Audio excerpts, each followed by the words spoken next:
ہزاروں سال پہلے کی بات ہے۔ یہ زمین بالکل ویران تھی، نہ انسان، نہ شہر، نہ آبادیاں۔ صرف ایک ہی مخلوق یہاں آباد تھی۔ وہ تھے جنات۔ جنات کے قبیلے زمین کے کونے کونے میں پھیلے ہوئے تھے، مگر ان کے درمیان ہمیشہ لڑائیاں، جھگڑے، فساد اور خون ریزی جاری رہتی تھی۔ پوری زمین میدان جنگ بن چکی تھی۔ یہ منظر اللہ رب العزت کی بارگاہ میں پیش ہوا تو اللہ تعالیٰ نے فیصلہ فرمایا، زمین کو اس فساد سے پاک کر دیا جائے۔ فرشتوں کو حکم دیا گیا، وہ بڑے بڑے لشکروں کی صورت میں زمین پر اترنے لگے اور جنات پر زبردست حملہ کر دیا۔ جنات نے مقابلہ کرنے کی کوشش تو کی، مگر اللہ کے حکم کے سامنے وہ بے بس ہو چکے تھے۔ اس حملے میں بے شمار جنات ہلاک ہوئے، اور جو بچ گئے وہ پہاڑوں، جنگلوں اور دور دراز جزیروں میں چھپ گئے۔ انہی جنات میں ایک نہایت ہی نیک اور عبادت گزار جن تھا، جس کا نام تھا عزازیل۔ عزازیل باقی جنوں سے مختلف تھا۔ وہ فساد سے بالکل الگ رہتا اور دن رات عبادت کرتا رہتا تھا۔ جب فرشتے جنات کے خلاف لڑنے آئے تو عزازیل نے کھل کر فرشتوں کا ساتھ دیا۔ فرشتے اس کی عبادت اور اخلاص سے بہت متاثر ہوئے۔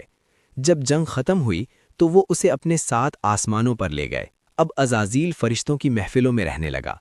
وقت کے ساتھ ساتھ اس کا علم اور عبادت میں مقام بڑھتا چلا گیا، حتیٰ کہ اللہ تعالیٰ کے یہاں اس کا درجہ بہت بلند ہو گیا۔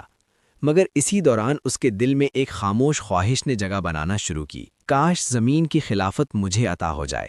وقت گزرتا جا رہا تھا۔ پھر ایک دن اللہ رب العزت کی طرف سے ایک اعلان ہوا، ایک ایسا اعلان جو سب کچھ بدل دینے والا تھا۔ اللہ تعالیٰ نے ارشاد فرمایا، میں زمین میں اپنا ایک خلیفہ بنانے والا ہوں۔ تمام مخلوقات میں ہلچل مچ گئی۔ سب کے ذہن میں یہی سوال تھا کہ زمین پر اللہ کا نائب کون ہوگا؟ فرشتے زمین پر اس سے پہلے جنات کا فساد دیکھ چکے تھے، تو انہوں نے حیران ہو کر اللہ رب العزت سے عرض کیا، کیا تو زمین میں ایسے کو خلیفہ بنائے گا جو فساد کرے گا اور خون بہائے گا؟ حالانکہ ہم ہر وقت تیری تسبیح اور پاکی بیان کرتے ہیں۔ اللہ تعالیٰ نے ارشاد فرمایا، میں وہ جانتا ہوں جو تم نہیں جانتے۔ دوسری طرف عزازیل یہ اعلان سنتے ہی بہت خوش ہوا۔ وہ بہت خوش تھا کہ اللہ کے یہاں اس کا جو مقام ہے، اس لیے اب اس زمین کی خلافت تو اسے ہی ملنے والی ہے۔ لیکن پھر ایک ایسا واقعہ ہوا جس نے سب کو حیران کر دیا۔ اللہ تعالیٰ نے حضرت اسرائیل علیہ السلام کو حکم دیا کہ وہ زمین کے مختلف علاقوں سے مٹی جمع کریں۔ حضرت اسرائیل علیہ السلام نے پہاڑوں، میدانوں، ریگستانوں اور زرخیز زمینوں ہر جگہ سے تھوڑی تھوڑی مٹی جمع کی۔ یہ مٹی مختلف رنگوں کی تھی، کسی جگہ کی مٹی نرم تھی اور کسی کی سخت۔ اس مٹی سے اب اللہ تعالیٰ نے ایک نئی مخلوق تخلیق فرمانا شروع کی، انسان۔ جب پہلے انسان کی تخلیق مکمل ہوئی تو اس کا نام رکھا گیا آدم۔ پھر اللہ تعالیٰ نے ان میں روح پھونکی اور یوں انسانیت کی ابتدا ہو گئی۔ اب تمام مخلوقات کی نظریں حضرت آدم علیہ السلام پر تھیں کہ ان میں کیا خاص بات ہے، وہ کیسے سب سے الگ ہیں۔ اب اللہ رب العزت نے حضرت آدم علیہ السلام کو خاص علم عطا کرنا شروع کیا، ایسا علم جو اس سے پہلے کسی کو بھی نہیں دیا گیا تھا، نہ فرشتوں کو، نہ جنات کو۔ اب اس علم سے متعلق امتحان لینے کی باری تھی۔ اللہ تعالیٰ کی طرف سے فرشتوں اور حضرت آدم علیہ السلام کا امتحان لیا گیا۔ فرشتے کسی سوال کا جواب نہ دے سکے، جبکہ حضرت آدم علیہ السلام نے تمام سوالوں کے ٹھیک ٹھیک جواب دے دیے۔ اب فرشتوں پر بالکل واضح ہو گیا کہ انسان ان سے بہت اچھے اور اخلاق مند ہیں۔ انہوں نے اللہ رب العزت کے حضور عرض کیا، یا اللہ، ہم صرف اتنا ہی جانتے ہیں جتنا تو نے ہمیں سکھایا، بے شک تو ہی علم والا، حکمت والا ہے۔ اور پھر وہ دن آ گیا جب زمین کی خلافت کا فیصلہ کیا جانا تھا۔ مجلس میں تمام فرشتے اور عزازیل بھی موجود تھا۔ عزازیل کے دل میں انسان کے خلاف حسد کی چنگاری بھڑک رہی تھی، مگر اسے اپنی عبادت پر بہت ناز تھا، اور وہ سوچ رہا تھا کہ آدم تو بیچارہ مٹی سے بنا ہے اور میں آگ سے بنا ہوں، میں ہی یقیناً اللہ کے نزدیک افضل ہوں، خلافت تو مجھے ہی ملے گی۔ اور پھر اللہ تعالیٰ نے اپنا فیصلہ سنا دیا کہ زمین پر اس کا خلیفہ انسان ہوگا۔ عزازیل پر یہ خبر بجلی بن کر گری۔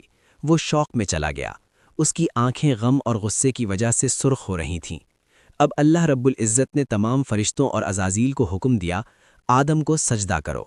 اللہ رب العزت کے اس حکم کے ساتھ ہی تمام فرشتے فوراً سجدے میں گر گئے، سوائے عزازیل کے۔ کسی کی مجال نہ تھی کہ اللہ کے حکم کا انکار کرے، مگر وہ بدبخت گردن اکڑائے غصے اور تکبر کے ساتھ کھڑا ہوا تھا۔ دربار خداوندی میں سناٹا چھایا ہوا تھا۔ اللہ تعالیٰ نے پوچھا، تجھے کس چیز نے روکا کہ تو سجدہ نہ کرے جب میں نے تجھے حکم دیا؟ ابلیس نے تکبر سے جواب دیا، میں اس سے بہتر ہوں، تو نے مجھے آگ سے پیدا کیا اور اسے مٹی سے۔